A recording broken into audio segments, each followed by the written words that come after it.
É isso aí. Enquanto ele não chega, vou tocar mais uma música aqui na flauta.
Ah, é isso aí. Não deu para ir para a terceira que a gente foi aqui atender. Dudu na área. Vamos lá, chamando o Dudu aqui na live do Instagram. Dudu, consegue mandar um convite aí para mim? Não estou conseguindo te chamar aqui. Hoje tá difícil, hein? Isso aí, gente. Obrigado pela paciência aqui, todo mundo.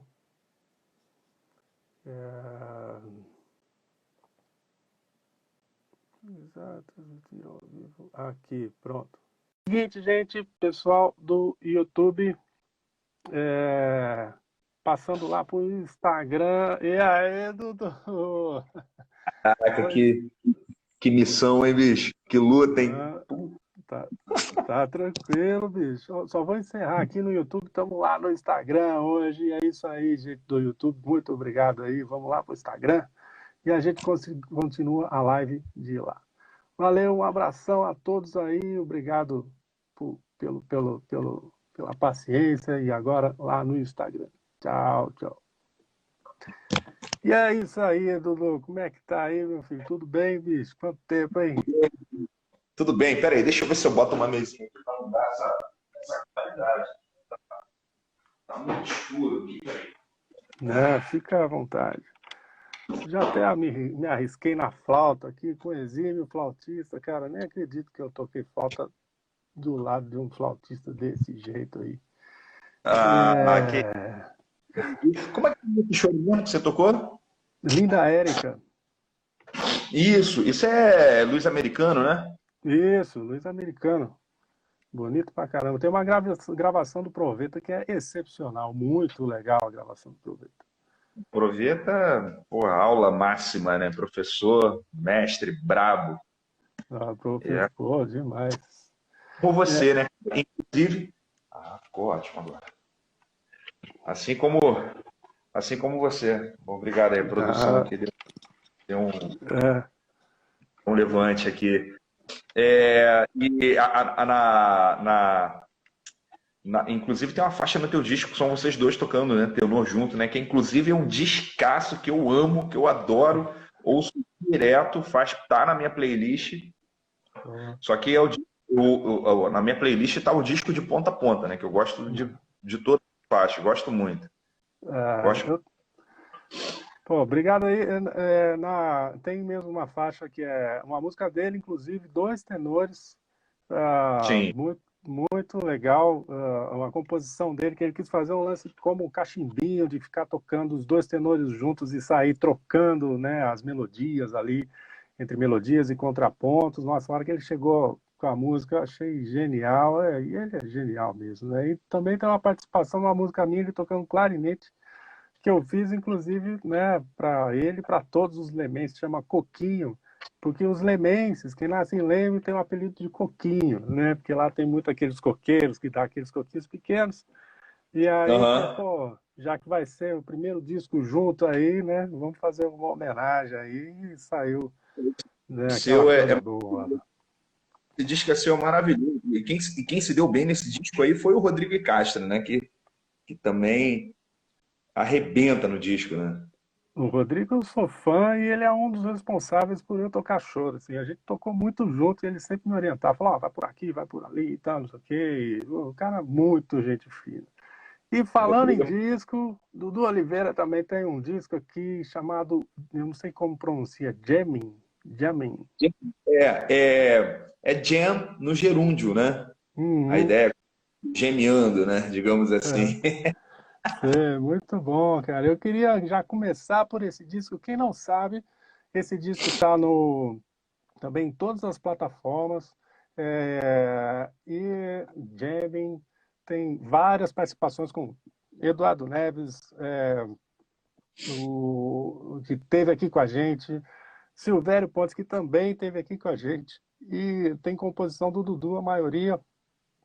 Tem uma parceria também do Dudu com o Edu Neves, uma que chama É a Safada, É. que são duas flautas, uma salsa muito legal e tem dois super solos ali, né, entre os dois. Compensa muito ouvir esse disco.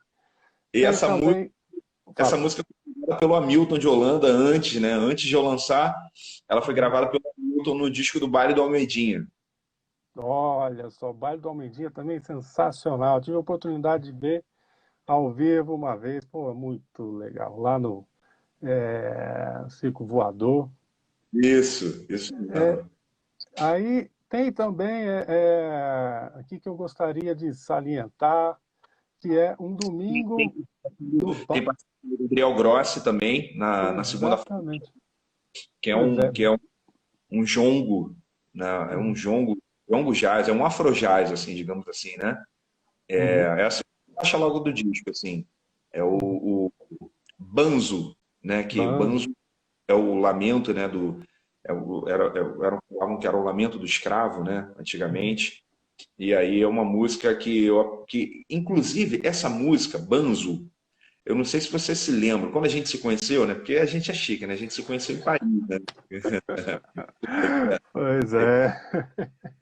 Essa nós conhecemos em Paris, né? Aquelas Uhum. coisas. E eu na época, o César estava fazendo turnê, né, com o Trio Ternário, e eu estava fazendo um musical, né? E aí esse musical eu participava junto com o Gabriel Grossi também, com o Gabriele Mirabassi, né, em uma turma da pesada. E aí, nesse musical, que a gente descobriu essa música aí, que o Gabriel fez a música para um determinado trecho, né, da peça.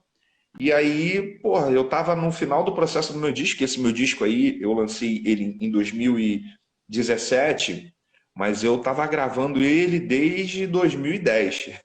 Então, assim, foi um disco que chegou eu passei por vários processos, né? Como todos nós, né? Esses anos, assim, eu comecei tocando de um jeito, eu comecei tocando o disco de uma maneira e terminei tocando de outra completamente diferente. Então, eu só queria, na verdade, era botar o disco para fora. Tanto que o disco tem uma mistura, assim, de choro, meio sambado, com uma onda meio bossa, de repente vira meio jazz, assim, e a última faixa sou eu tocando um choro bem tradiço, mas eu tocando todos os instrumentos, que é a última faixa do disco. Eu toco bandolim, cavaquinho, sete cordas, flauta, enfim, tudo. Mas aí essa música, como eu já tinha feito o Jamie, né, que é a primeira faixa do disco, que é é um jazz assim mais, digamos assim, meio fusion assim. E aí eu falei com o Gabriel, falei, porra, essa música, essa matéria é boa pra caramba, cara. Porra, posso gravar ela? Posso botar no meu disco? Aí ele falou, claro, pô, com certeza. Tanto que o Eduardo Neves também participa da faixa, dessa faixa do Banzo. Ele toca soprano e o Gabriel toca gaita, né? E eu dou lá minha flauteada de leve. Não, é maravilhoso. E, bom, gostaria que isso depois a gente vai contar um pouco mais. Não sei como é que deu um pique, né? O meu som estava muito baixo em comparação, né, ao do Dudu. Eu tirei o fone aqui, se melhorou vocês me falam, senão eu volto. O teu som antes para mim estava melhor do que agora. Melhor. Então, beleza. Tá, o fone. Alô, e é isso aí. Agora fala aqui pertinho. Agora eu te ouço bem. Me ouve bem? Ouço bem pra caramba. É. Show. E é isso aí. Dudu, é o seguinte, a ideia aqui é como você tem essa coisa do multi-instrumentista, né? E a gente fala bastante sobre choro, né? Várias coisas aqui sobre choro, não só sobre solista, mas também como começar com o choro, como muitas vezes a gente pensa, né, que a gente precisa de outros métodos, outras metodologias para poder tocar bem um instrumento. E eu já vi pela sua história aqui que você começa só com a música brasileira, né? E tem isso como se um alicerce. Então, conta um pouco pra gente como é que foi esse começo, né? Através que eu vi que foi através do seu pai, que era um chorão, e como é que foi esse seu início, né, na música e com todos esses instrumentos? Então, eu tive, meu pai sempre foi, né, minha referência principal, assim, quando criança, e, e aí ele sempre foi chorão pra caramba, né, sempre gostou muito de tocar choro, cavaquinista, tocava acordeon também muito bem, porque era aluno do Orlando Silveira, tocava violão bem, tocava tudo bem, piano. Então eu cresci, né, nessa atmosfera, né, nesse universo aí de música, né? E a minha mãe, que é professora, mas sempre cantou muito bem também. E aí é aquilo, eu tenho uma lembrança já desde sempre da gente chegar nas festas, nas resenhas, numa seresta na casa de alguém e a galera ficar muito contente quando chegava meu pai e minha mãe, porque meu pai tocava e minha mãe cantava. E eu pequenininho já tocava um pandeirinho ali, já e tal, né? Já ia fazendo ali uma participação ali desde pequenininho. Nisso, depois, é, a- a- é, acabou que não tive muito para onde correr, né? Porque meu pai, choro, choro, choro, choro, choro, choro o tempo todo. Aí eu comecei a aprender a tocar cavaquinho, né, e violão ao mesmo tempo e tal. Aí eu fiquei viciado em Valdir Azevedo, aí ficava ali tirando as coisas do Valdir Azevedo no cavaquinho. Nisso aí eu ouvi flauta, ouvi a participação do Altamiro Carrilho num disco do Valdir Azevedo, que é um disco que o Regional do Canhoto, inclusive, participa, né, que é o Regional do Canhoto que fez a base. E aí o Altamiro Carrilho participa de algumas faixas, o Abel Ferreira de outras, o Orlando Silveira e tal. E aí, quando eu vi essa flauta, eu falei, caramba, eu falei, pô, pai, que bonito isso, né? Ele falou, isso aí é o Altamiro Carrilho, não sei o quê, tá? Ele tinha uma flauta, e aí eu comecei, mas ele não sabia tocar. Aí eu montava e ficava ali naquela, aí entrei para a banda da minha escola, e na banda comecei a ter mais contato, aí entrei para Grêmio musical, para tocar em banda sinfônica, essas coisas, e o pé no choro ali ao mesmo tempo. Comecei a tirar o choro meio que de ouvido, fui aprendendo a ler nisso aí, meio que associando o que tocava com o que estava escrito ali, enfim. E depois a leitura foi uma coisa que entrou mais para minha vida ao decorrer, assim, porque eu fui aprendendo a ler sozinho mesmo, assim, eu não fiz escola de música, né? E e aí comecei a desenvolver a flauta e toda vez que tinha desfile da escola eu tocava tarol. E aí, na verdade, eu tocava surdo. E aí, quando teve desfile, eu doido para ver o maluco da flauta tocando para eu fazer pergunta a ele, para aprender, né? Aí, porra, o surdo ficava numa ponta, o maluco da flauta ficava no outro lado e quem ficava do lado da flauta era o tarol. Eu falei, porra, tem que tocar tarol. Porque, porra, surdo, tô longe do cara. Aí entrei pro Tarol, esperei o próximo desfile. Aí fui para perto do cara. Aí ficava enchendo o saco do cara. Nisso fui aprendendo continuando com aquele contexto ali da música popular brasileira. Muita seresta, samba canção, e muito choro e tal. E fui desenvolvendo a flauta nisso também. Aí participei de alguns grupos com meu pai, de serenatas, e aprendi muito sobre linguagem de seresta pra caramba.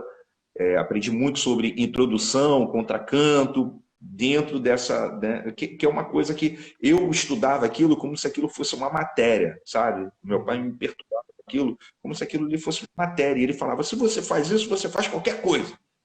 Claro que tinha um certo exagero da parte dele, mas me ajudou muito, porque quando eu caí na pista para tocar samba, para tocar outras coisas, porra, foi bem mais fácil. Fácil é foda dizer, né?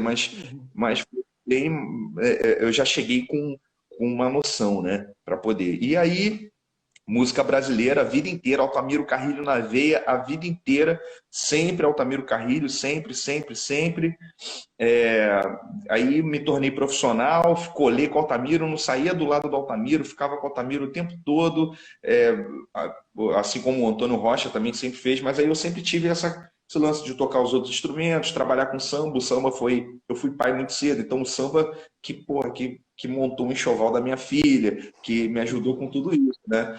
E aí eu fui desenvolvendo e colei com o Eduardo Neves, que foi um cara que me viu tocando novinho e diferente de muitos, assim, que às vezes mantinha aquele certo distanciamento, né, que às vezes acontece. Ele não, ele pegou, ele me agarrou, ele me puxou para perto e ele sempre falava comigo como se fosse um irmão mais velho, né? E isso foi crucial. Aí ele chegou para mim e falou assim: olha só, eu também sou fã do Altamiro Carrilho, pra caramba. Todo mundo porque ele é o cara e todo mundo adora. Altamiro Carrilho é a nossa referência máxima para mim também. Mas flauta não é só Altamiro Carrilho, não, cara. Dá uma ouvida em mais coisa aí, tem mais coisa aí para você ouvir, entendeu? Eu posso te ajudar nisso. Vamos ouvir outras coisas. Eu falei: não, você tá certíssimo. E aí comecei a estudar saxofone e a minha conexão com a música universal foi se aproximando. Eu digo universal porque eu logo de cara, na verdade, o primeiro contato que eu tive foi Stan Getz, mas logo de cara eu me apaixonei por Coltrane, como todo mundo, né? Tanto que eu tatuei o cara no meu braço, eu tatuei o Pixinguinha Ah, e o Coltrane aqui, olha carrego só, cara. o Pixinguinha e o Coltrane. E Muito aí legal.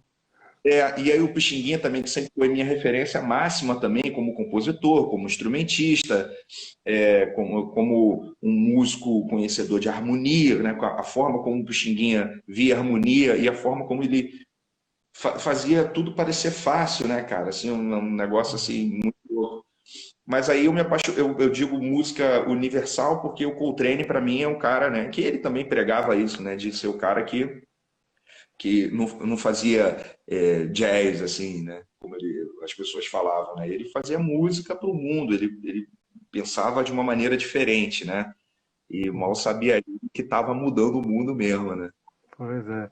É interessante você falar isso, porque deixa eu colocar o microfone aqui mais perto, porque beleza. Essa também foram as minhas grandes referências do saxofone, né? O Coltrane e o Pixinguinha. Só que ao contrário, primeiro veio o Coltrane, depois o Pixinguinha. Eu ainda tinha uma resistência em ouvir o Pixinguinha, e depois que eu fui entendendo a genialidade do Pixinguinha, aí eu fui realmente migrando cada vez mais para o Pixinguinha, e daí, né, as portas se abriram todas aí para a música brasileira. E é isso, Dudu, é o Você é uma, seguinte. Oi, desculpa? você é uma inspiração máxima, bicho. Eu, porra, adoro. Que é isso, pô, muito obrigado. Bom, imagina. Eu tô, É, fiquei maluco. agora, eu lembro que lá na França, onde a gente se conheceu, porque a gente é chique, né, que conheceu em Paris, eu já falei para a galera aqui, vou falar de novo, que chegou uma hora assim, né, a gente trocando ideia, depois foi para uma roda, aí você montou a flauta, começou a tocar, eu falei, caramba, que esse cara, bicho, tocando desse jeito? Aí chegou o Carrapicho tocando também. Aí, de repente, você pegou o violão, cara, começou a tocar pra caramba, parecia uma disputa de genialidades, porque daí o Carrapicho pegou o violão de 7 cordas, invertido, que ele é canhoto, invertido, ele com as cordas todas invertidas, e começou a tocar, cara, assim, fazendo os baixos. E eu lembro que eu tava do seu lado, você falando assim, que é isso, cara? O que esse cara tá fazendo? Cara, e o Grossi também, Gabriel Grossi também, na onda lá, todo mundo fazendo um puta som legal e aquela receptividade da música brasileira e do choro lá em Paris, todo mundo lá brasileiro fazendo. Aí você ia pra bar, o pessoal tocando samba pra caramba, e o choro comendo solto lá. Forró também, né? Forró, tava tendo um concurso de dança, de forró, uma coisa assim. Cara, então a música brasileira abrindo portas aí para o mundo e isso é muito legal, né? Só quando a gente sai que a gente vê mesmo a importância dessa coisa da música brasileira no mundo. E o que eu acho também que é nesses tempos difíceis, onde a gente está se comunicando aqui por internet, né? A gente precisa se apegar no nosso nacionalismo para poder conseguir trabalhar também, porque você não vai vender outra coisa como músico brasileiro, senão música brasileira para o mundo, né? E aí a gente está aqui com a internet para explorar essa vertente. E aí, Dudu, eu separei algumas questões aqui, cara, que eu acho muito importante você falar para as pessoas que acompanham a gente aí, né, que está direto com a gente, sempre saxofonista, ou flautista, ou e tem gente do mundo inteiro, né, acompanhando aqui, né? Tinha uma pessoa agora de Portugal, às vezes Itália, Argentina, tem bastante.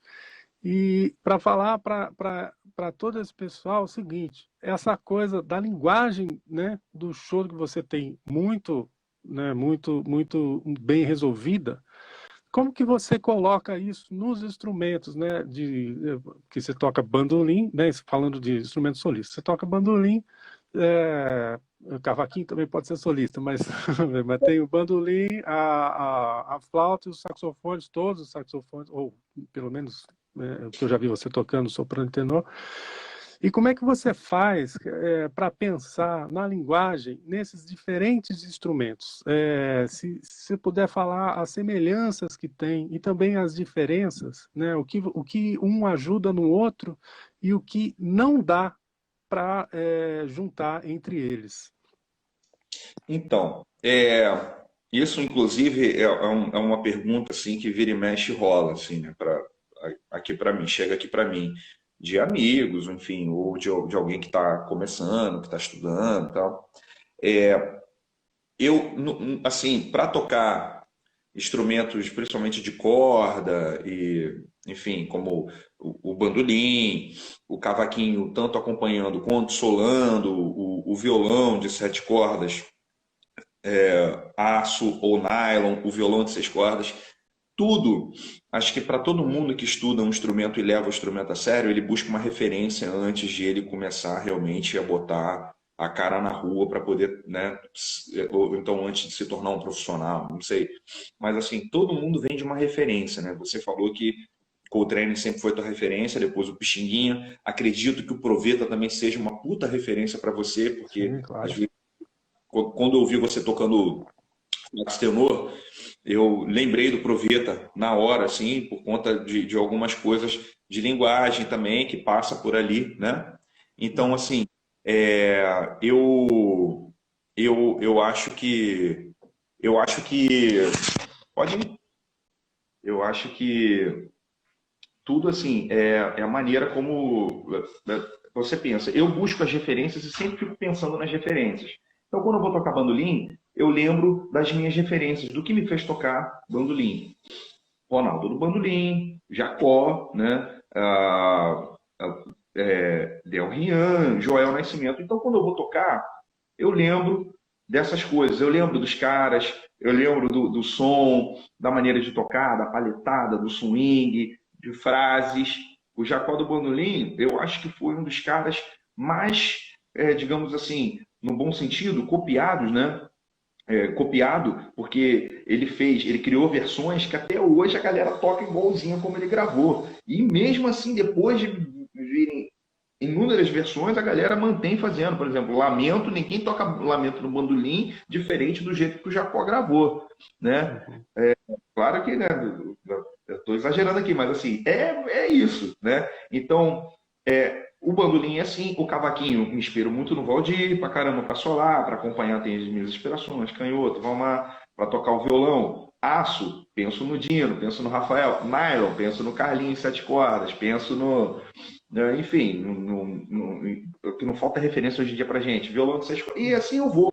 Na flauta, eu tenho as minhas referências, e hoje eu também acabo até me usando como referência para mim mesmo, para tocar flauta. No saxofone, eu vou também nas minhas referências. Eu gosto muito de pegar e misturar uma onda, trazer um pouco do modal também para dentro do choro, que é uma parada que hoje em dia rola muito. O Hamilton de Holanda arrebenta fazendo isso, o Djamandu, os caras fazem isso pra caramba.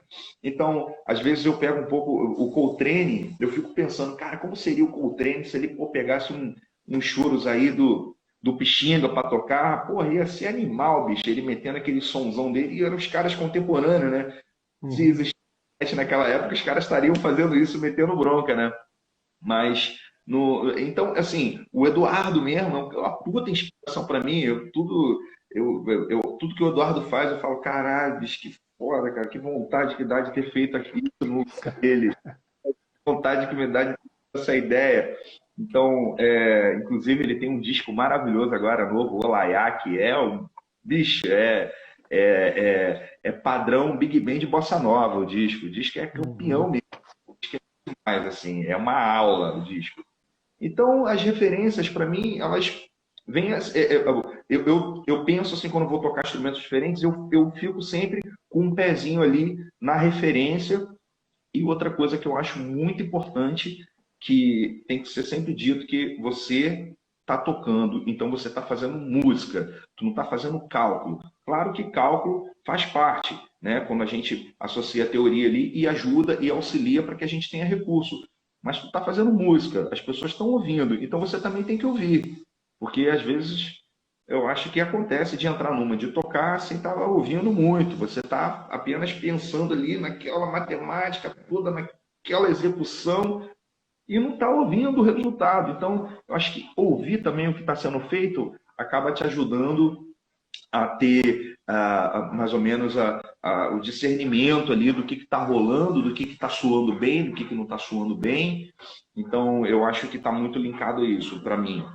Pezinho na referência e ouvido sempre aberto, sempre prestando atenção no que você está fazendo, né? Como é tocar, como se você tocar o que você gostaria de ouvir, digamos assim, né? Sim.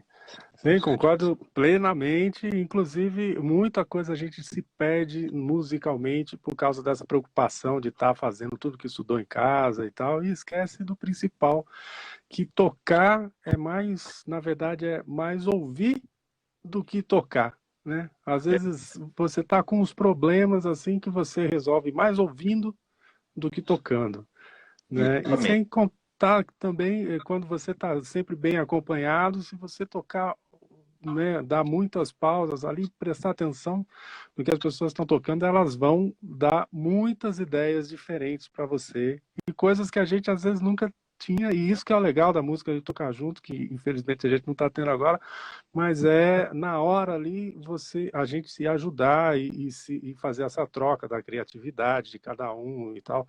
Então, e a gente não consegue isso, exatamente como você falou, também tem a mesma ideia sem ouvir, né? É, É, e é uma característica que a gente acaba aprendendo um pouco também, ouvindo músicas, né, principalmente música, principalmente o jazz, vamos falar, o jazz, que é a pausa, né? Você tocar a pausa, né? Você ali ter saber aquele momento de pausa ali, o feeling, né? De você estar no meio de uma improvisação e a pausa, às vezes porra, vale mais do que uma porrada de nota, né, cara? Você ter essa noção ali de que aquela pausa ali enfim, não é uma característica muito comum da essência da música brasileira, mas hoje em dia tá tudo misturado, né? Porque hoje em dia eu vejo que a gente cada vez mais mistura as coisas boas, e a música brasileira, porra, cara, é riquíssima. Antes mesmo de você e ouvir uma parada que não é daqui, você já tem um acervo gigantesco de coisas para você ouvir aqui, né? Começando por gêneros nosso, né? Como os gêneros regionais, né? O choro, o baião, o forró, o maracatu, o frevo, mano, ciranda e não para.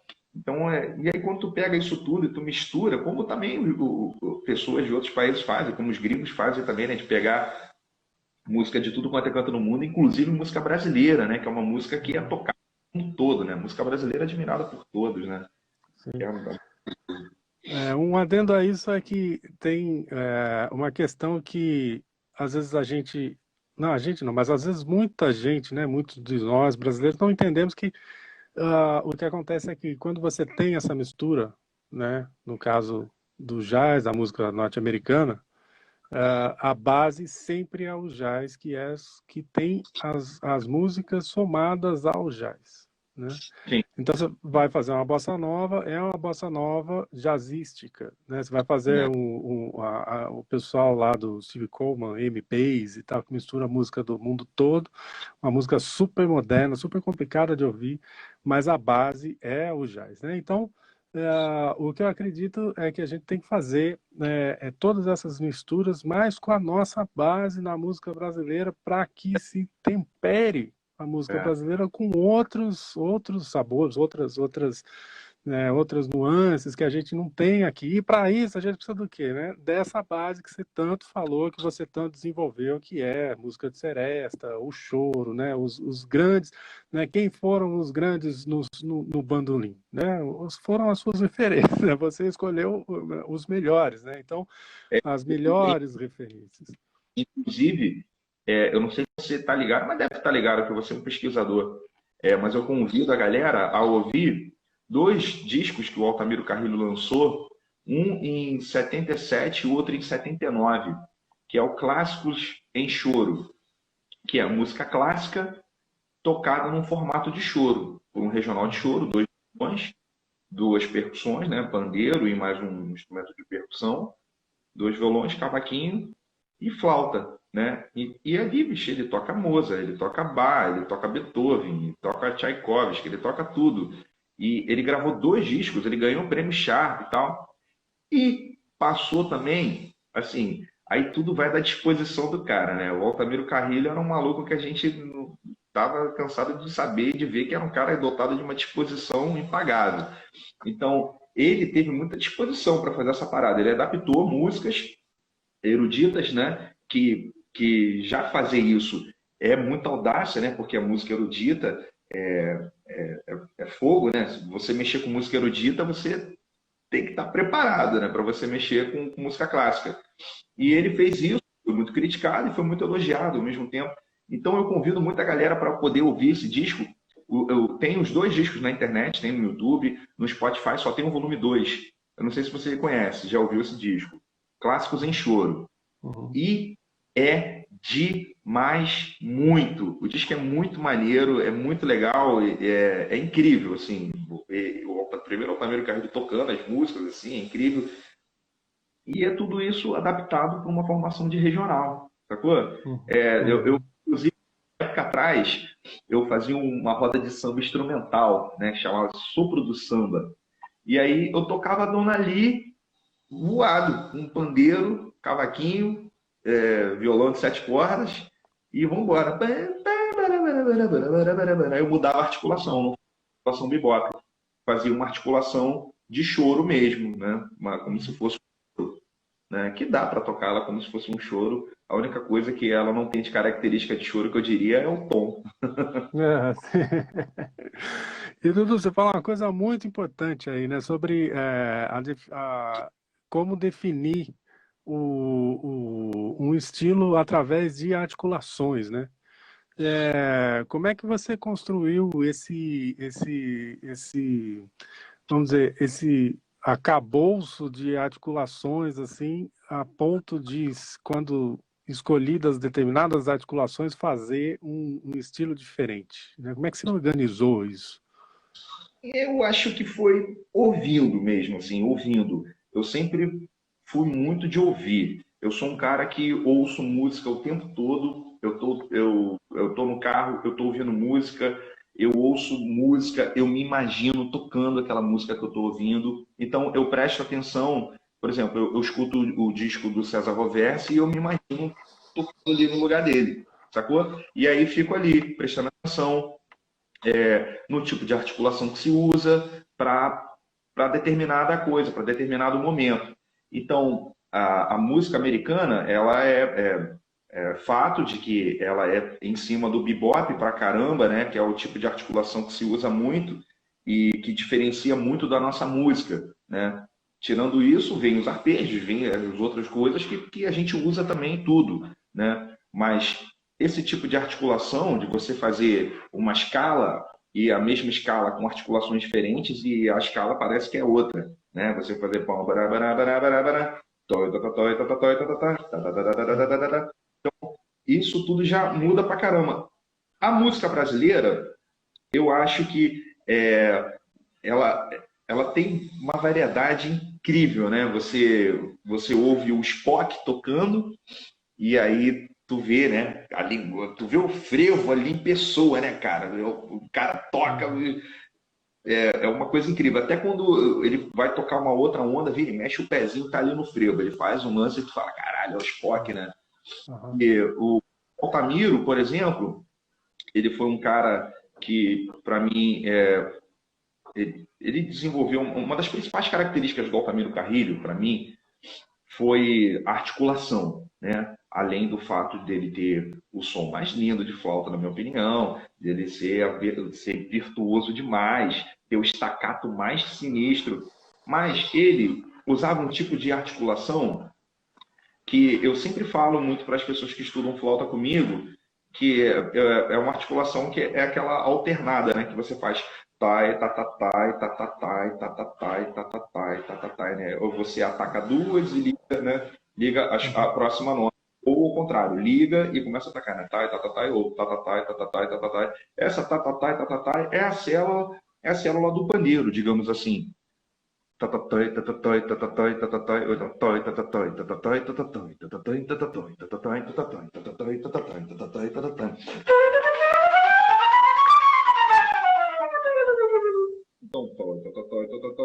E o Altamiro tocava muita coisa assim.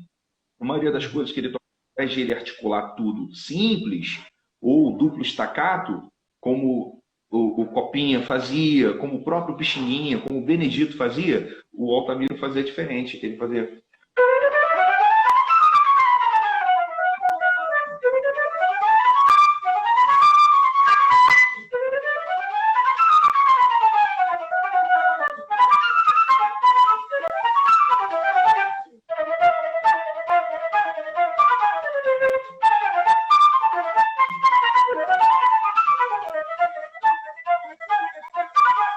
Né, ao invés de.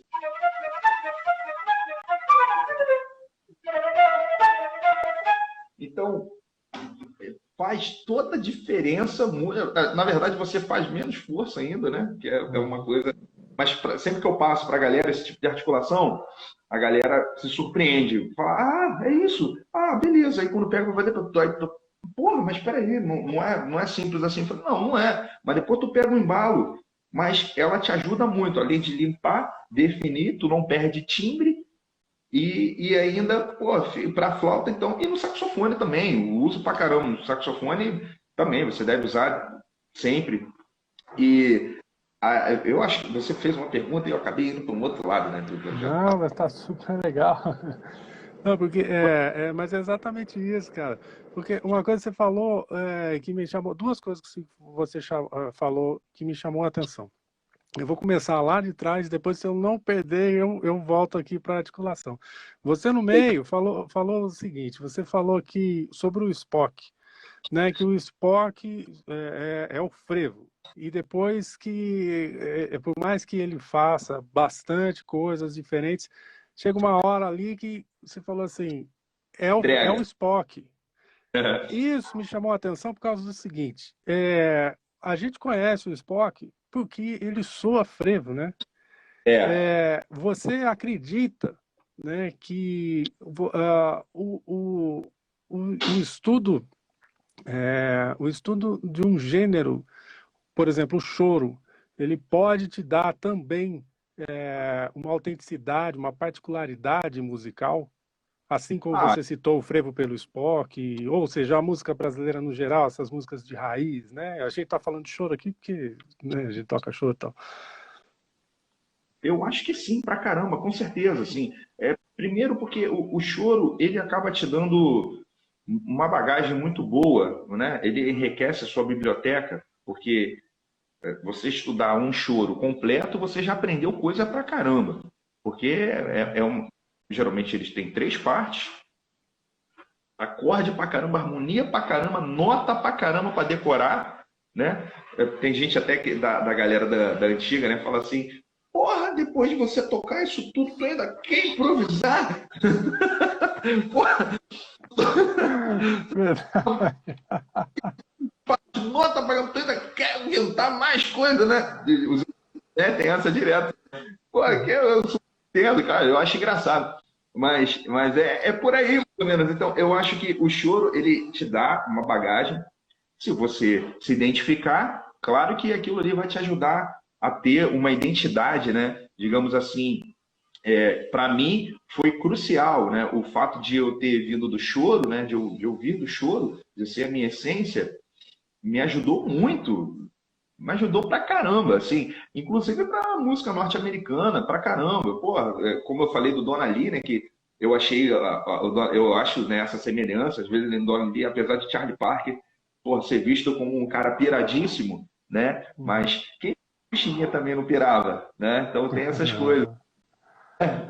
Porra, então, eu acho que, sim, ajuda muito.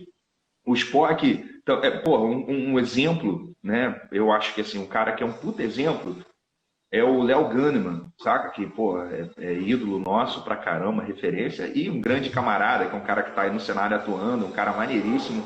E eu acho o Léo Ganneman um cara, assim, completão pra caramba. Ele toca tudo numa onda maneira. Ele tocando frevo é maneiríssimo, é super irado. Ele tocando choro é muito maneiro. Eu gosto muito do Léo Ganneman tocando choro. Aquele Ventos do Norte, porra, que descasso, mano. Que disco maneiríssimo. Ele fez um trabalho muito importante, né? Digamos assim, não só para nós que somos da classe, mas para a música popular brasileira, porque ele pegou instrumentistas, compositores do norte e fez um disco só com esses caras, né? Aí ele botou lá o Netinho, que foi um saxofonista e clarinetista da pesadíssima daqui do Rio de Janeiro, que tocava em orquestras. E se você pegar discos de choro que o Época de Ouro tocava, né, gravou, o Netinho tá lá. O próprio Zé Bodega, que é o Zé Bodega é o nosso ídolo, morra, assim, todo mundo é fã do Zé Bodega demais, né? Porque o Zé Bodega era um cara incrível, né? O cara, pô, as pretas, pô, cara, e, Demais. enfim, o Kahneman é um cara que eu acho, assim, completão, é um cara que trabalha com vários tipos de articulação. Ele vai tocar frevo, ele vai na onda do frevo, ele vai tocar choro. Ele não vai tocar choro como ele vai tocar um fusion, como ele vai tocar um pop, que é um cara que bombou no pop pra caramba, né? Nos anos 80, assim. No fusion ele bombou muito também, né? Tocando alto pra e aqueles agudos, e o som rasgadão e tal, e de repente ele pega o mesmo alto e toca um choro do Luiz Americano e fica lindo pra caramba, né? O soprano, enfim, eu sou uma fã. Então, ele é um cara assim que eu acho muito, pô, muito foda nesse aspecto também, né? Da articulação. E é um cara que eu não sei nem qual é a origem musical dele, se ele vem do erudito, se ele vem do quê. Para mim, ele toca tudo, sabe? O Eduardo também é assim, o Eduardo Neves também é assim. E ele ainda fica naquela assim, não, cara, não, pô, não vou tocar, pô, não vou tocar jazz porque eu não toco jazz. Ele não toca jazz o quê, filho? Pra caralho, não toca, mas não fala uma coisa. O JP, outro, o JP daí de São Paulo, brother nosso, irmão nosso. Porra, né? Que o JP é jazzman pra caramba, mas, porra, tu ouve o disco dele, bicho, é música brasileira na veia, mano. Porradão. Bom pra caramba. Essa galera também que anda com o Hermeto também, né? Que ainda tem esse lance, né?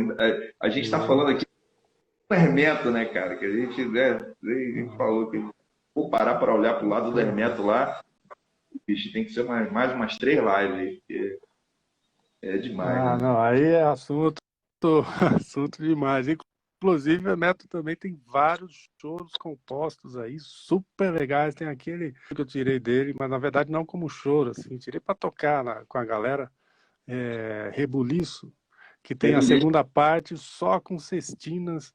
Nossa, o Márcio Bahia tocando pra caramba, arregaçando. Nossa, cara, é impressionante. Fátima também. Essa Fátima é maravilhosa, cara. É demais. O Hermeto, ele vem de choro também, né? Hum, O Hermeto, ele fez parte do Regional do Pernambuco do Pandeiro, uhum, né? Tocava acordeon no regional e quem tocava flauta era o escurinho da flauta, o manezinho da flauta, que é daí de São Paulo, né? Que, pô, que foi um cara que conviveu muito com o Charles, inclusive, né? O Charles conheceu essa galera toda. O nossa. Boiari, o Manezinho e tal. E o Manezinho era o flautista preferido do Ari Barroso. O Ari Barroso era louco pelo Manezinho. O Ari Barroso dizia em cadeia nacional que o Manezinho era o maior flautista do mundo, que mais do que Benedito Lacerda, numa época que Benedito Lacerda era o fodão, né? Era o bambambam. Bam, bam. E o Manezinho realmente era um de louco mesmo. Então a galera também pode dar uma procurada também. Super indico também o disco do Regional do Pernambuco do Pandeiro, que é um regional, fosse o Regional do Canhoto. É a mesma formação, só que ao invés de ser o Rolando Silveira, é o Hermeto Pascoal no acordeon e o Manezinho na flauta. E é um disco só de choro e samba, né? Instrumental, com batucada. E eles tocam choros do Severino Araújo, tocam cachimbinho, tem o Eu Quero Sossego, eles fazem um arranjo para Eu Quero Sossego, maneiraço.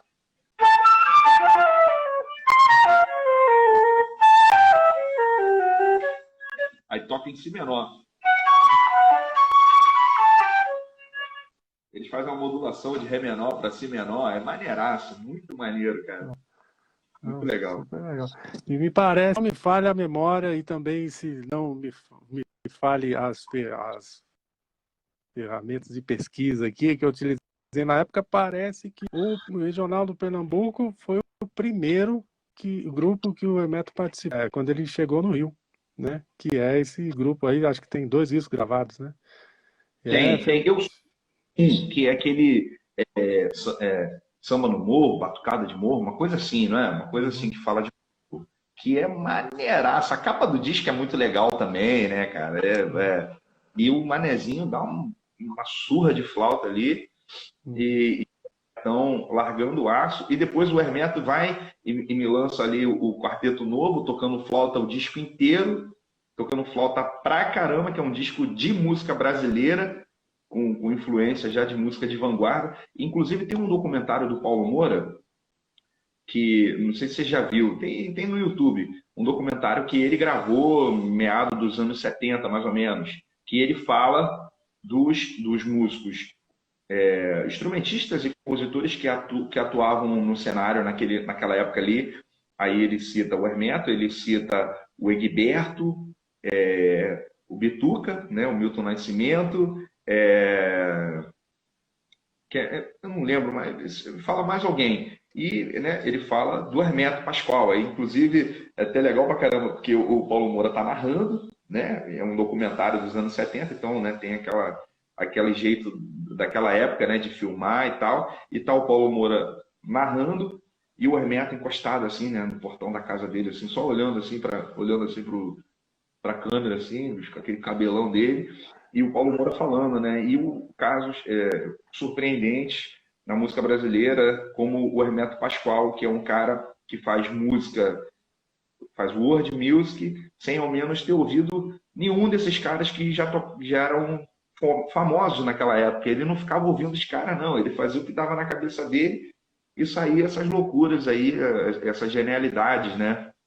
E, uhum. inclusive, o Paulo Moura depois ele mostra ele tocando lá o Moto Perpétuo, né, na clarineta, e tocando uma peça lá do Radamés, no soprano, assim, de uma forma que ainda tem isso, né? Paulo Moura, porra, que é um outro cara, assim, que para mim é uma inspiração muito forte, assim, um cara que é muito importante também. Pois é, tá vendo? Tô falando, só escolheu os melhores para ter como referência.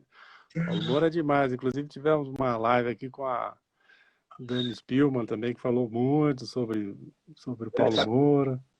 sabe tudo de Paulo Moura, ela toca todas as músicas, ela é apaixonada, assim, sabe tudo de Paulo Moura, gosta muito. E, cara,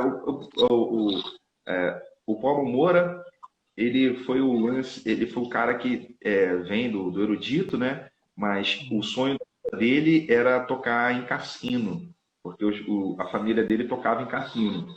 Aí fecharam o Cassino Urca, acabaram com os cassinos no Brasil. Aí foi embora o sonho dele de tocar em cassino. Aí ele foi tocar em orquestra, né? E depois ele começou a implantar essa onda da gafieira, né? Que já se tocava muito em gafieira. Orquestras, né? Você ia na gafieira, eram orquestras, big bands, né? E tinham muitas orquestras aqui, pelo menos aqui no Rio, era uma porranca, mais carioca, mais cipó, tabajara. Então, e o Paulo Moura, ele já veio com uma outra roupagem para a gafieira, que é trazer a formação do choro, meio misturada com o samba, e fazia daquilo gafieira. Aí carregava o Zé da Velha para tudo quanto é canto, para tocar, e ele, Zé da Velha, bicho, pô, Zé da Velha nunca cai deitado, só cai em pé. Então, para onde a harmonia vai, ele tá lá. Então, aí, bicho. E assim eles faziam aquele baile de gafieira com música brasileira, né, com samba, e de forma meio improvisada, digamos assim, né? Não tinha arranjo, não tinha aqueles arranjos, não tinha galera lendo partitura, não. Era a galera tocando e levando um som e criando os arranjos na hora ali, né? Então, maneira que hoje em dia a gente faz muito, né, César? É a maneira como a gente toca muito hoje em dia. Se a gente for encontrar eu e você para tocar, a gente vai pensar em, porra, 50 coisas que dá pra gente fazer ali. Bicho, dá pra gente fazer isso aqui, isso aqui. Faz essa acorde aí que a gente vai abrir uma voz aqui e tal. E sem papel nenhum, né? Só Uhum. feeling, tá na cabeça. E tem uma coisa do Paulo Moura também interessante, que faz a sonoridade dele ser ainda mais especial, é o fato dele ter morado em Ramos, né? Numa época que o pessoal do fundo de quintal também está se formando ali, ele tocava muito, com também essa sonoridade dessa percussão mais do samba, mais de pé, assim, de uma coisa diferente, uma nova fase aí do samba que levou isso também para o choro e para a gafieira e fez isso uma improvisação, abriu para a improvisação, tanto é que tem uns discos famosos, os melhores discos dele que tem, não lembro agora o nome do disco, mas é um que tem Fibra. o que ele faz uma introdução assim, que ele fica tocando só percussão e ele improvisando. Tem vídeo, inclusive, fazendo isso. Tem vídeo dele no morro fazendo isso. Bota uma rapaziada da batucada para tocar e ele fica ali com um soprano, criando ali, bicho. E a batucada rolando. E ele fez isso a vida inteira. Ele fez isso até morrer, cara. Que, porra, que era sensacional. Que era isso, era uma improvisação ali. Ele chegava com uma ideia, mais ou menos, e ele ia improvisando o resto, de acordo com a batucada. Repique de mão, pandeiro de nylon. Não era pandeiro de couro, pandeiro de nylon. Repique de mão, tantã. Porra, mas, bicho, inclusive, nesse disco do Léo Gânima, do Ventos do Norte, tem uma faixa que ele toca uma música do Netinho, uma música maneira pra caramba, que tem um lance meio portal, que faz um.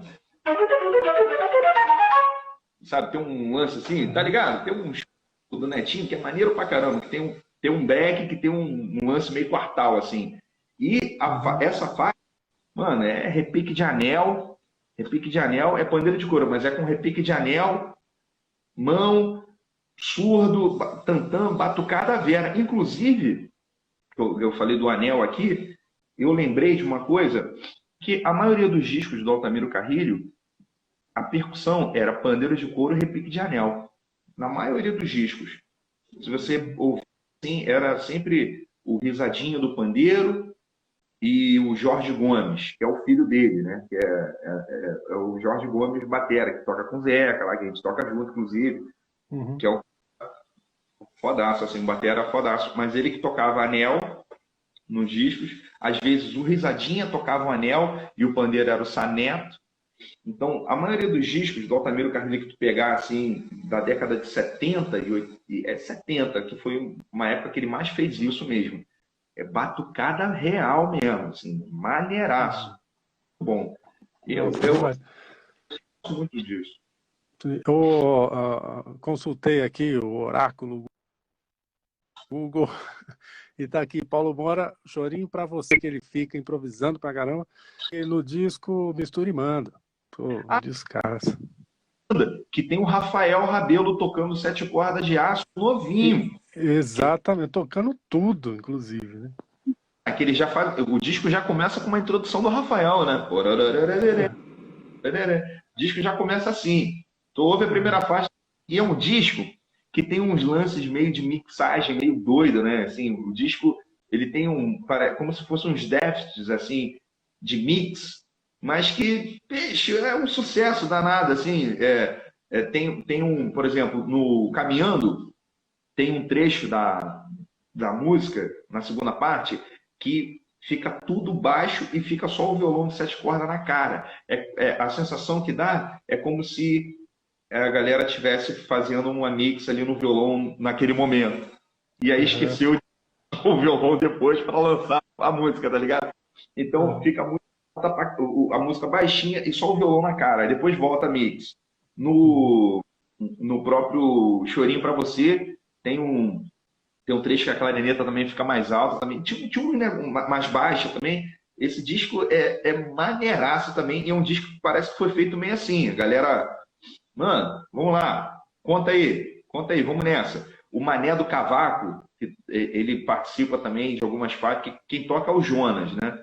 Mas o Mané Uhum. do Cavaco participa com um cavaquinho todo desafinado pra caramba. Ele dá no Caminhando, primeiro acorde é do cavaquinho. E é desafinado da ponta.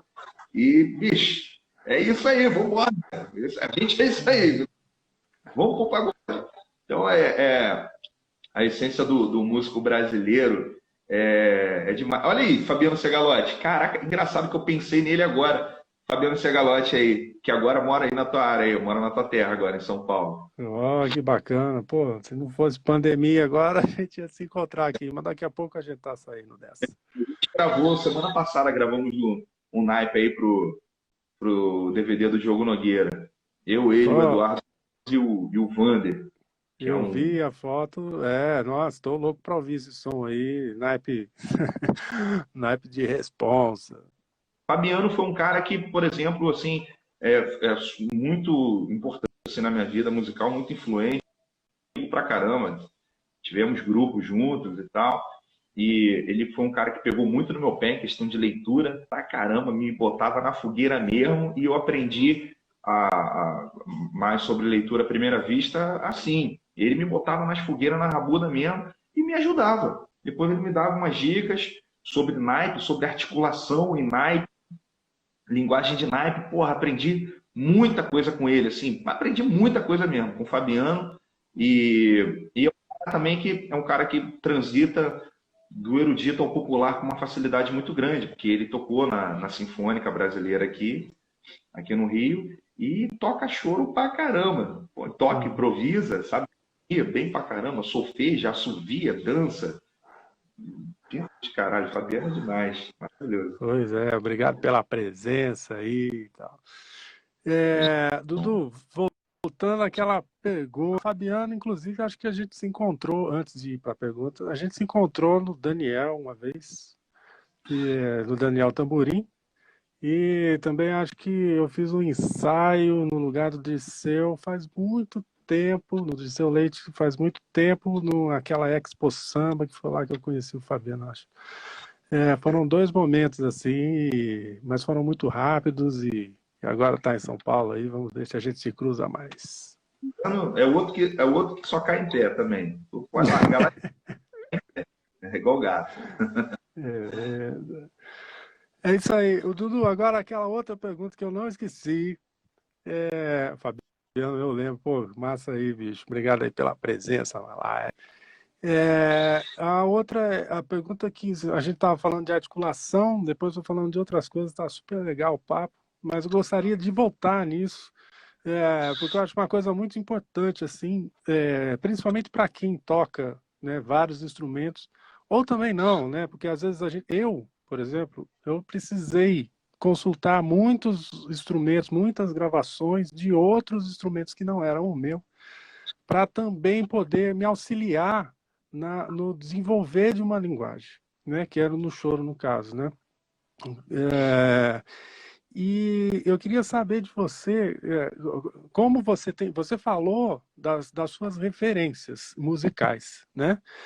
Por exemplo, você toca bandolim pensando, né, em determinada pessoa, toca flauta em outras pessoas e tal. Mas tem uma coisa, na seara da técnica, no âmbito da técnica, o que você transpõe sonoridades de um instrumento para outro, ou técnicas, no caso do bandolim, técnica é mais difícil, mas no caso da flauta, uma técnica de articulação da flauta para o sax ou do sax para a flauta, buscando soar mais, sei lá, no sax mais choro, pega mais coisas da flauta, na flauta mais jazz, pega mais o saxofone, sei lá, estou, né, conjecturando aqui.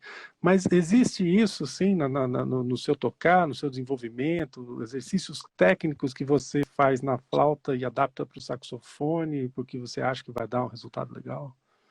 Então, como eu te falei, né, que eu me baseio muito em referência, né, nas referências que me agradam, que eu gosto, eu parto geralmente mais para esse lado do que trazer um recurso de um outro instrumento para colocar na flauta ou qualquer outro instrumento. Acho que já cheguei até a fazer em algum determinado momento para experimentar como soa, por exemplo, tocar um choro, tocar uma música, né? Porque eu não sei se nem se é choro, mas acho que é choro, florô, digamos assim, né? Eu não sei nem se é assim que se fala, acho que é florô que fala, né? Que é uma música do Ernesto Nazaré, que é uma música linda que do bandolim que gravou primeiro.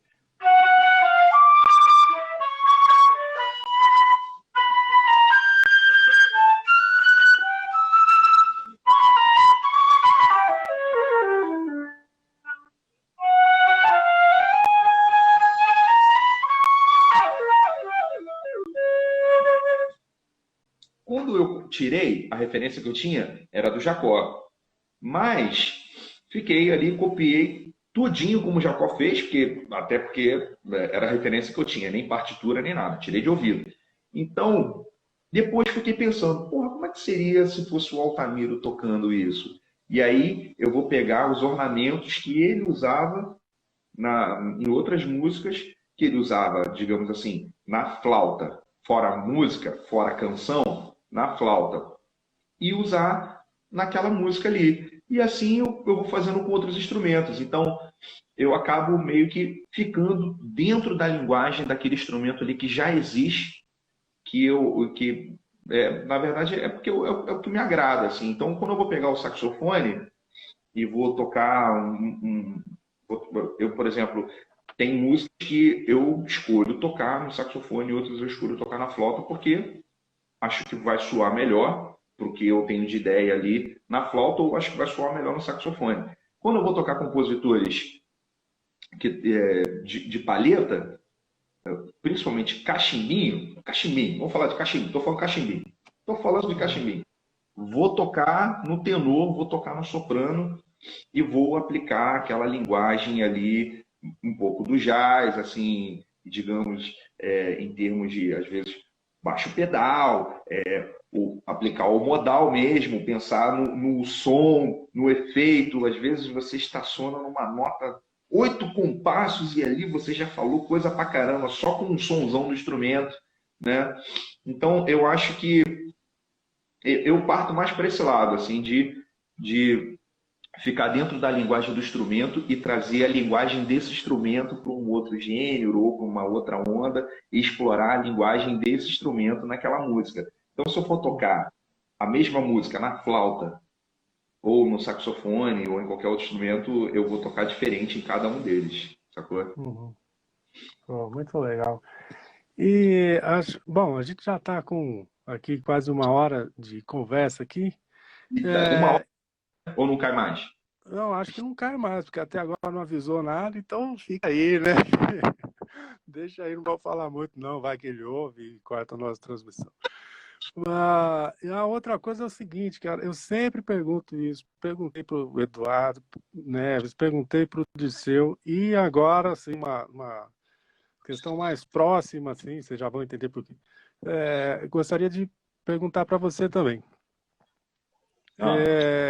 Você falou dos instrumentos em situações diferentes, se escolhe qual música você vai tocar e tal. E tem uma coisa, né, que eu acho que é muito peculiar aí do Rio, que é o samba, o pagode lá do Cacique de Ramos, lá do Fundo de Quintal e tal. E tem um grupo, né, que eu falei no começo da live aqui, para quem estava, que é o Galo Cantor, né, que às vezes que ele vem para São Paulo, né, e você não vem, eu acabo fazendo no seu lugar. E, cara, assim, no começo eu levava 3 instrumentos, tenor, soprano e flauta. Cara, eu desisti do tenor nas 2 primeiras vezes. E o soprano foi caindo, caindo, caindo. E quando sai do repertório e vai para os super conhecidos, lá para os mais, que todo mundo conhece desse gênero, eu tenho que pegar a flauta, cara. Porque a minha desenvoltura é muito melhor no saxofone, por causa de uma questão do ouvido, né? Eu sou saxofonista, toco flauta como segundo instrumento. Os acordes para mim vêm todos em si bemol. Aí a hora que eu pego o dó, a flauta em dó, eu ouço o dó, na verdade é si bemol, o acorde que está soando. Tipo, eu tô usando, o tom tá em sol, mas na verdade é em fá, saca? E aí Acostumado com o mais difícil, né? Tá acostumado com mais. E aí, bicho, eu pego a flauta e, cara, puta, né? Mas aí não teve jeito, né? Eu precisei ir pra flauta, assim, e inclusive foi, né, cada vez que eu vinha tocar com o pessoal do Galo, cada vez eu me sentia mais à vontade e tal, e foi melhorando. Enfim, pegando linguagem, essas coisas, e eu vi que a flauta era o instrumento perfeito para tocar, que você pode tocar à vontade lá, no meio de todo mundo, que as frequências, pensando como arranjador, elas não se chocam, né? Porque a Não. flauta fica sempre ali em cima, o pessoal cantando aqui, você tem um cavaquinho, que é o que seria o que mais problemático ali, mas não tem problema nenhum. O problema, assim, são os instrumentos de pele, o surdo, essa coisa que é muito no timbre do tenor, ou no E soprano, o, talvez. e o soprano na voz, né? E o soprano, Que exato, então. E aí você pensa nisso também, escolher um instrumento conforme o lugar que você está tocando, porque, por exemplo, nesse estilo seria a flauta mesmo, é isso? Estou viajando, o que você pensa disso? viajando nada, não. Geralmente, quando eu vou para roda de samba, dependendo do que for, assim, no Galo Cantor, eu levo sempre flauta e soprano, né? É o que eu levo. Tem muitas músicas que já foram gravadas assim e tal, e o soprano se encaixa muito bem também, assim, para arranjos que já foram feitos aquilo para aquela onda ali do soprano. E o soprano também, ele às vezes ele encaixa de uma forma mais, digamos assim, romântica, né? Vamos supor que é um instrumento que dá para a gente ter esse controle e trabalhar um pouco mais com esse lado, digamos assim, mais romântico. E ao mesmo tempo ele também dialoga também na gafieira ali, né? Também que é do caralho. Mas eu acabo usando muito mais a flauta. Porque tem muito mais arranjo com a flauta, e quando se trata de partido alto, é flauta na veia, sempre. E a flauta, ela é muito boa também para você dobrar convenções com a galera, você fazer os ataques. Ao invés de, quando você não tem naipe para fazer ataque, vai de flauta, que a flauta tu vai dobrar tudo e vai ficar demais. Quando umas coisas assim, a flauta é o que vai pintar mesmo, né? Então, e isso, cara, assim, sempre foi a flauta, né? Se a gente parar para ouvir samba, desde quando começaram a fazer samba, pô, o cara que estava lá fazendo samba era flautista, Pixinga, né? O cara era flautista, o Benedito Lacerda, pô, foi um dos fundadores, eu não sei se ele foi um dos fundadores, assim, mas é um cara que sempre frequentou ali o bairro do Estácio. E ele tem sambas enredos, tem samba enredo, que é acho que naquela época não era samba enredo, era tudo samba de quadra, né? Então tem samba de quadra do Benedito, o Benedito compunha samba de quadra e gravou samba pra caramba, né? Os caras que cantavam samba na época eram tudo com flauta. O próprio Iaô, né, que a gente escuta, a música do Pixinguinha, né? Iaô, e quem gravou a flauta não foi o Pixinguinha, né? Foi o Manezinho, né? Foi o escurinho da flauta. Foi o Manezinho da Paulo que gravou com a Clementina. Então, a flauta sempre esteve presente. E aí o Regional do Canhoto também gravou muita coisa. Então, o Altamiro, o Poiares, o Dante Santoro, o Benedito Lacerda, esses caras, Copinha, esses caras gravaram muito tocando flauta samba. Então, a gente tem muita referência. Cartola, tu ouve as gravações de Cartola, tem muita flauta. Enfim, todos que você vai pegar instrumento de sopro tem muita flauta e muita clarineta também, né? Uhum. O Abelha também gravava muito com esses caras. Então, aí tu vai ouvir mais para cá, fundo de quintal, às vezes você pega pouca coisa, né? Pega mais quando pega aquele momento Rio do Hora ali, que aí ele começou a dar as canetadas nas paradas e tal. E Zeca Pagodinho, mano, é tudo ali Dirceu Leite e Eduardo Neves o tempo todo ali, cara. Que tu ouve muito, assim, muita coisa do Dirceu. E tem um disco, para mim, que foi um divisor de águas para tocar samba. Na verdade, dois discos. Um é do Zeca ao vivo, que é de 90 e pouco, um disco dele ao vivo, que o Eduardo Neves toca flauta de ponta a ponta no disco.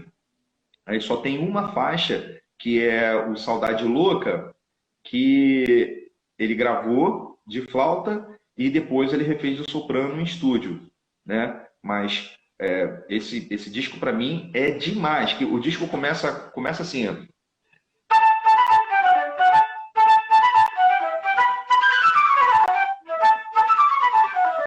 Eu quero presentear a minha linda Uhum. donzela. Começa assim, aí vem altas introduções,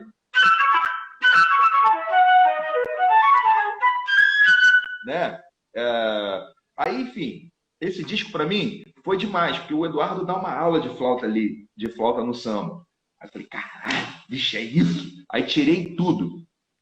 Aí tem um outro disco da Beth Carvalho, que é maravilhoso também, que quem toca as flautas é o Altamiro Carrilho, mas é um disco só de Nelson Cavaquinho, que ela lançou independente e vendia em banca de jornal. Mas é um disco do meado dos anos 90, 97, por aí. O Altamiro que tocou as flautas, o Dirceu tocou as clarinetas, eu acho. E tem participação de uma galera da pesada, inclusive do meu papai maravilhoso que tá aí, ó, mandando um beijo pra gente aí, falando Manezinho, que é o Silvério Pontes, que é o amor da minha vida. Ele falou, não, Manezinho tem uma som diferenciada, né? Tipo você, né, Silvio?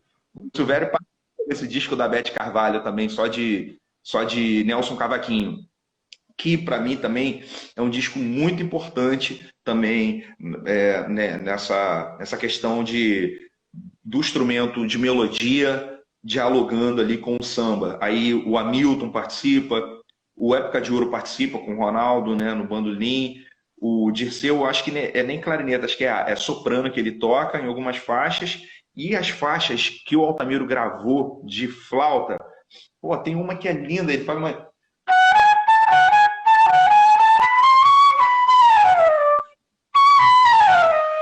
Ele fazia um esgliçando bonito, né?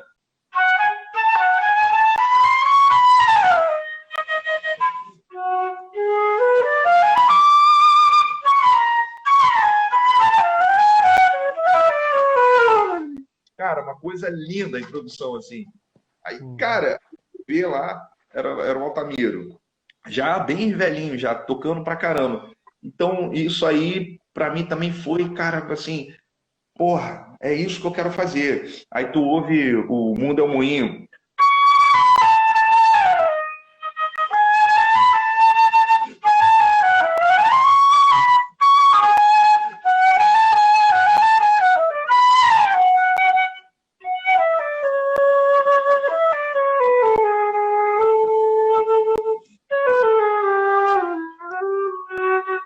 Cara, porra, bicho, sério. Lindo demais.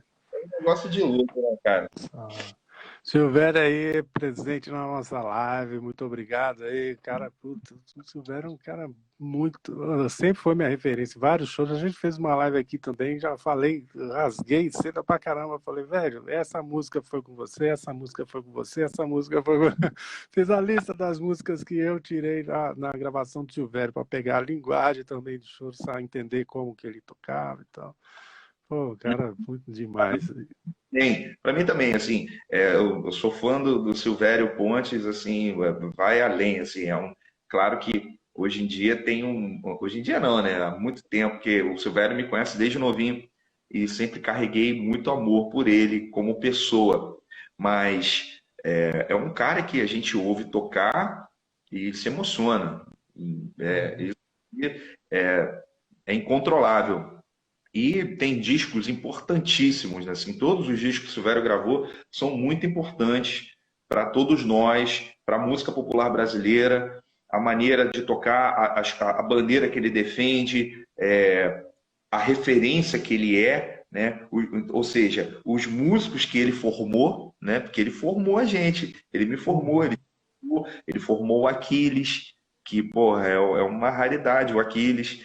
Então, assim, e discos super importantes, né? Desde do Só Gafieira, que é aquele primeiro disco da dupla, né? Dele com o Zé, Genial. até o Ouro e Prata, e passando pelo Só Pixinguinha, que é um disco que eles lançaram em 2006, que, mano, assim, é um dos discos mais lindos da dupla e de uma importância muito grande, porque eles só gravaram músicas do Pixinguinha nessa onda, nessa formação, né, de trompete e trombone, com arranjo de casa, arranjo do Cristóvão, tem uma faixa linda deles tocando, eu sempre esqueço o nome dessa música, como é que é o nome dessa música aqui?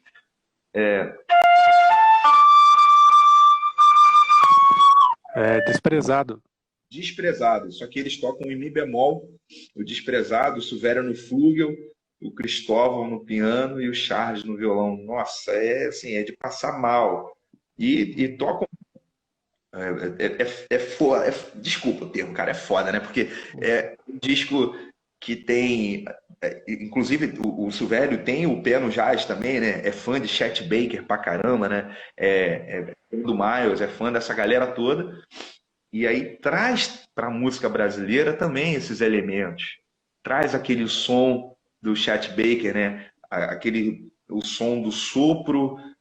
Parece que é como se ele estivesse explicando como se faz som, né? Então você sente a vibração, né, do flúgel e ele toca aquilo de uma forma linda. E aí depois disso aí vem Cascatinha.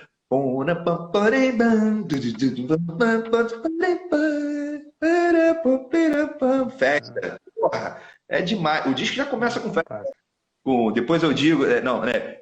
Uma quer? Não, depois eu digo, não. Já digo, né? Já te digo? Já te digo, Já te digo. Mano. Inclusive, no CD do Dudu, Jamming.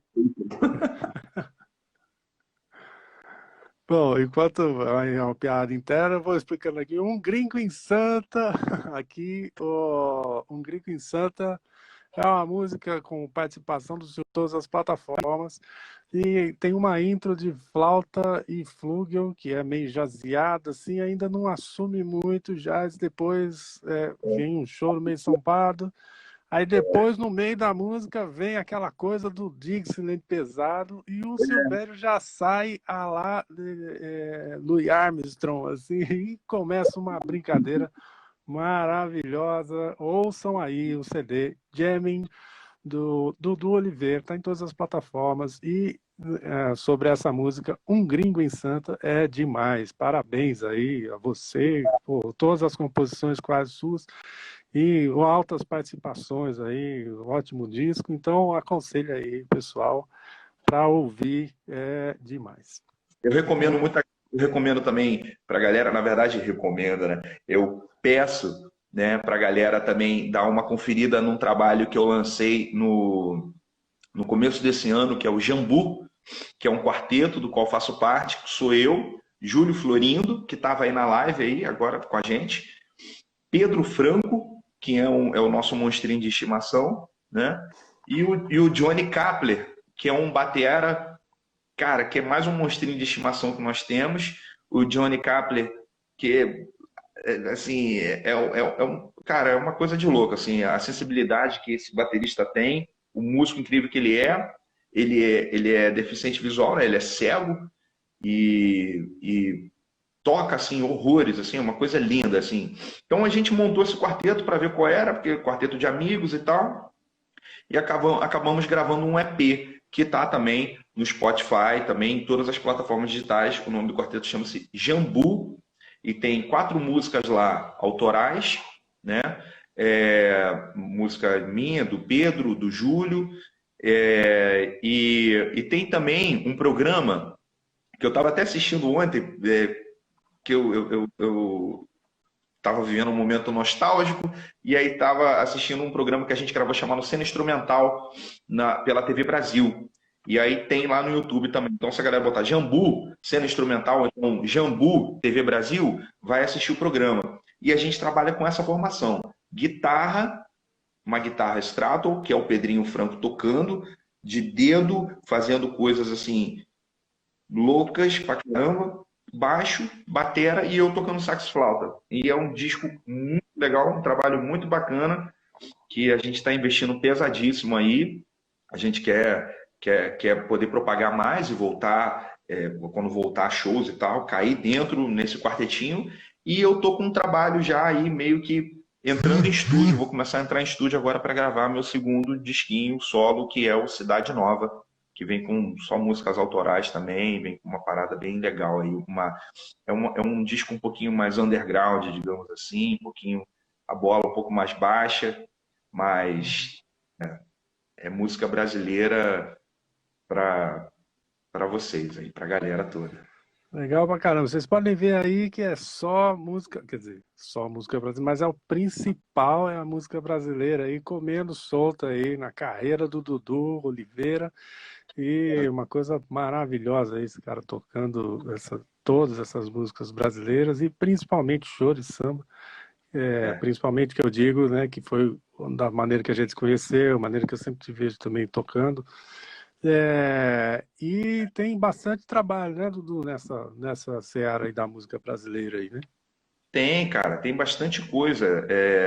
A gente, agora, nesse momento que a gente vive de isolamento, né, e da pandemia, a nossa classe está vivendo aquele momento de estratégia, né? A gente está vendo o que a gente vai fazer, porque acredito eu que, com certeza, quando a gente conseguir sair dessa situação que a gente se encontra, é, eu digo de pandemia, né, da doença, quando a gente se vê livre disso, que vai acabar, o mercado musical vai dar uma aquecida forte, acredito eu, né? Porque a galera vai voltar com uma saudade louca, assim, né? Saudade louca.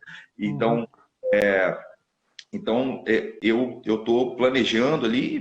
Eu acabei de gravar a 5ª temporada do Lady Night, né? Que é um programa que eu trabalho, que é um programa, um talk show de humor lá da Tata Werneck. Então aí também rolou essa gravação da 5ª temporada no meio da pandemia, que foi um puta desafio pra gente, né? E, enfim, lives, né, pra caramba, que a gente vai fazendo. Percebo que a galera tá um pouco de saco cheio também de live, né? Eu digo live, às vezes a galera fala assim, vamos juntar, vamos fazer uma live pra galera ouvir e tal, não sei o quê. E, pô, né, a galera quer ir lá para onde a gente está tocando a live, a galera quer ir lá ver a gente tocar de perto, né?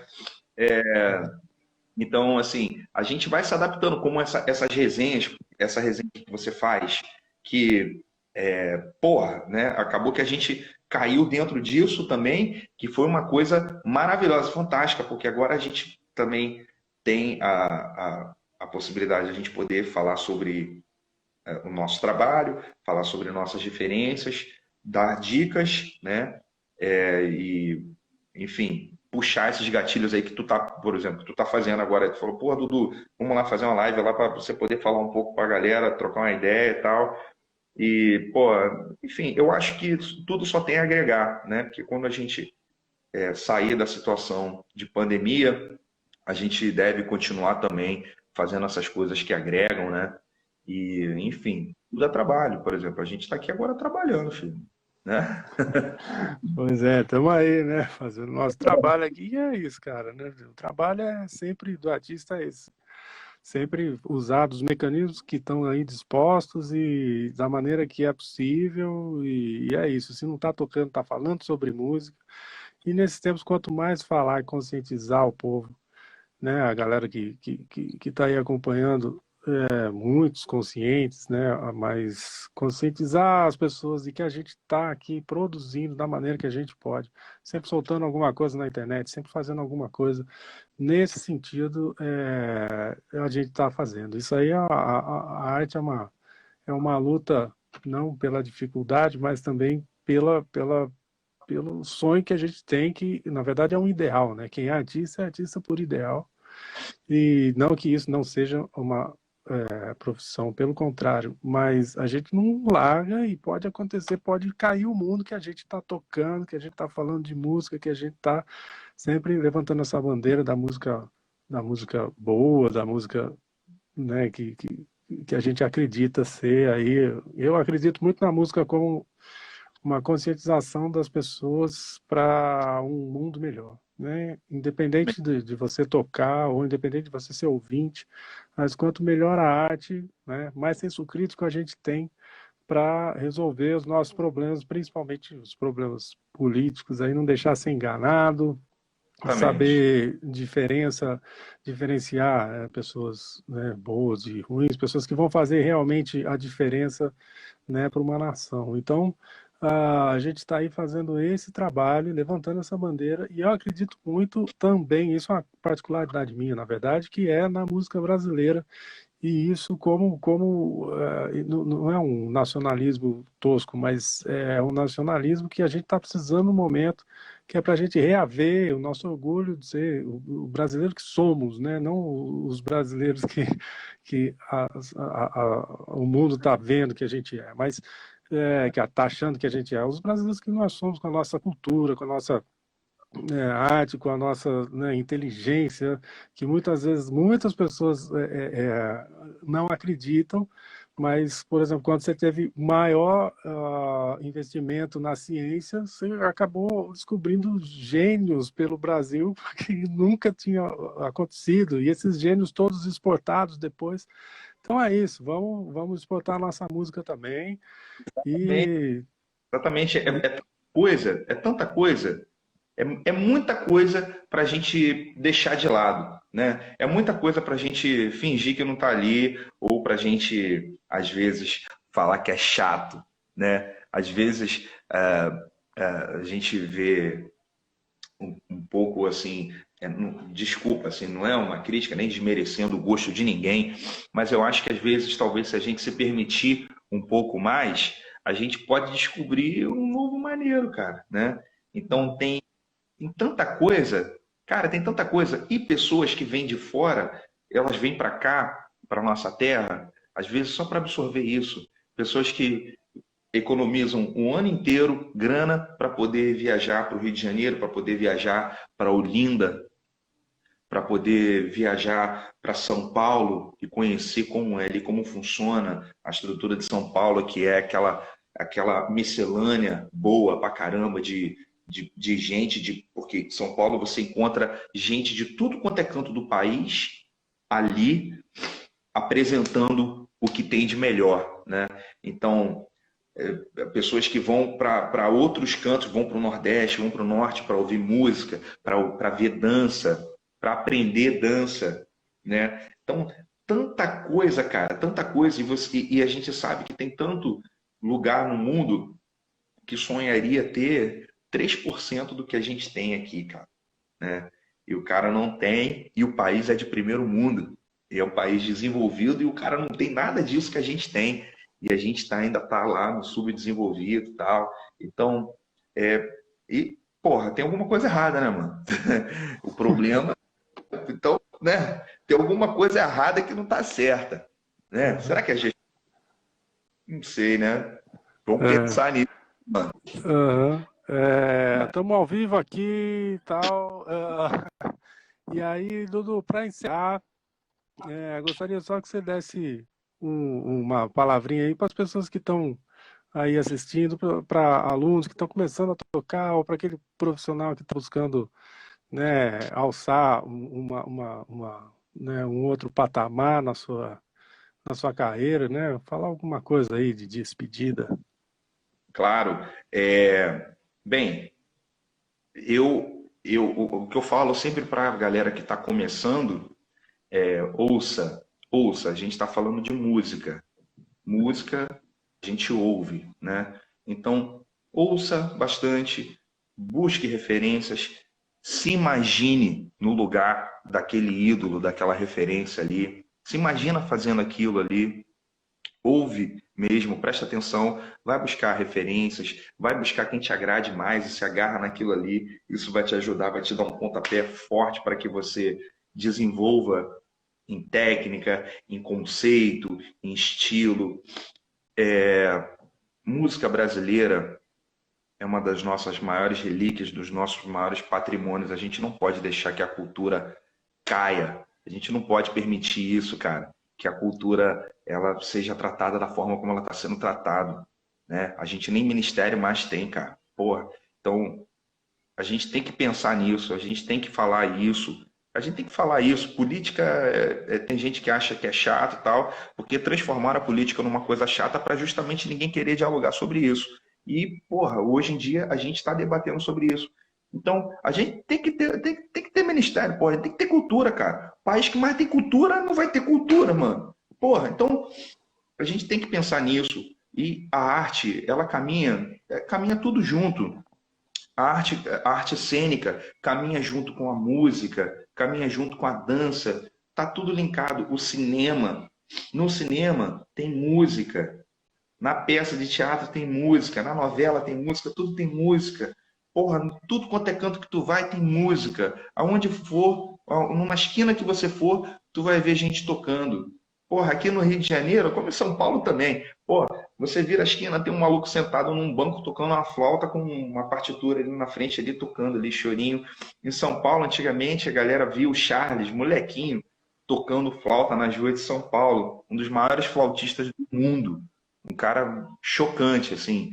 Então, mano, a gente vive num país tão rico, numa coisa tão maravilhosa. Então, a gente tem que brigar pelo que é nosso. A gente tem que brigar. A gente tem que, quem estuda música principalmente, tem que cair dentro da música, né? Cair dentro de ouvir, buscar suas referências, tá lá estudando, aprendendo sobre a sua cultura e defendendo a sua cultura. Todo mundo tem orgulho da sua cultura. E por que a gente não vai ter? Parece que é isso, né? Parece que a maior parte da nossa população não tem orgulho da cultura que tem.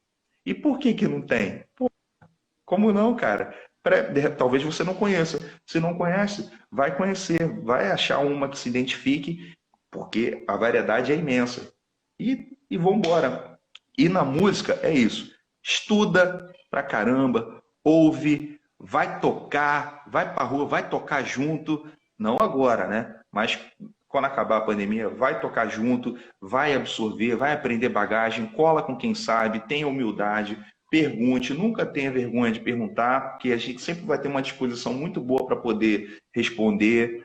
E, cara, é isso. E tocar o barco pra frente. A gente não pode deixar o nosso som morrer, não pode deixar o choro morrer. O choro não. Se bem que tá longe, cara. O choro tá. A gente tá aí, a gente rema, a gente briga pra caramba, mas a gente tá aí. E o Silvério, por exemplo, que tá aí, ó, tá zoando aí, tá falando pra caramba. Como diz ele, tá solando de pouquinho. E o Silvério, pô, é o nosso maior, como diz ele, uma expressão que ele usa, brigador, né, pela nossa cultura, pelo nosso choro. Então, cola no Silvério. Minha dica é essa. Cola no Silvério. Igual eu fiz, igual o César fez. É isso aí. Dudu, muito obrigado aqui pela sua participação na nossa live, cara. Um prazer enorme aí, uma grande satisfação receber e falar com você aí, depois de tanto tempo aí. Espero que esteja tudo bem com você. A gente tá junto aí sempre. Muito obrigado. E a hora que você estiver para cá, a gente se encontra aí e vamos tocando o barco aí, beleza?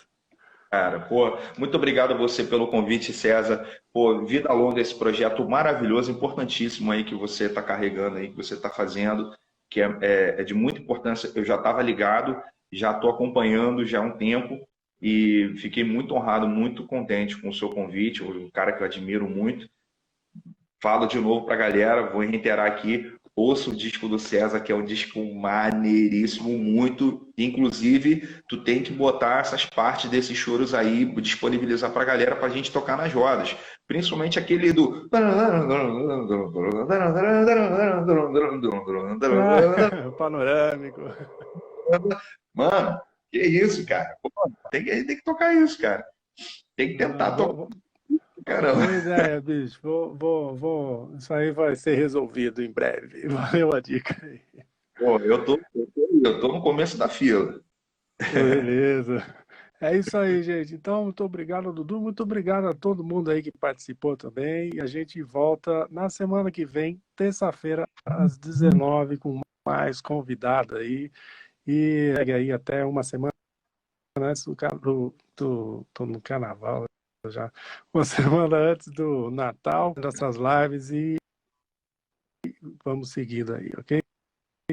Um abraço a todo mundo, abração, Dudu. Valeu, tchau, tchau.